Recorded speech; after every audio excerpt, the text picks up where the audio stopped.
Hello বন্ধুরা, আমি আজকে রান্না করছি কোয়াশ আলুর রসা। কোয়াশ আলুর রসা করার জন্য এখানে আমি দুটো কোয়াশ নিয়েছি, তাকে খুব ভালো করে ছুলে ডুমডুম করে কেটে নিয়েছি।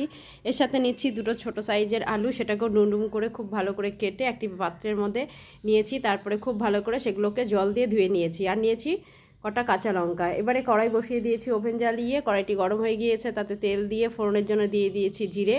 সেগুলো একটু নাড়াচাড়া করে কেটে রাখা কোয়াশ আলুটা দিয়ে খুব ভালো করে একটু নেড়ে চেড়ে ঢাকা দিয়েছিলাম 5 মিনিটের জন্য। 5 মিনিট পরে ঢাকাটি তুলে এবার মশলার জন্য নিয়ে নিচ্ছি জিরে গুঁড়ো, ধনে গুঁড়ো, কাশ্মীরি লাল লঙ্কার গুঁড়ো, হলুদ গুঁড়ো, স্বাদ মতো লবণ আর সামান্য পরিমাণে চিনি।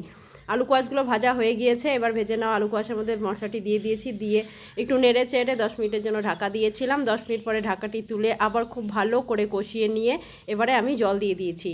জল দিয়ে দেখছি কোয়াশটি সেদ্ধ হয়েছে, কোয়াশটা একটু সেদ্ধ হবে, সেই জন্য আমি আবারও ঢাকা দিয়ে 5 মিনিট পরে ঢাকা তুলে গরম মশলা ছড়িয়ে একটি পাত্রে নামিয়ে নিয়েছি। রেডি আমার আলু কোয়াশের রসা।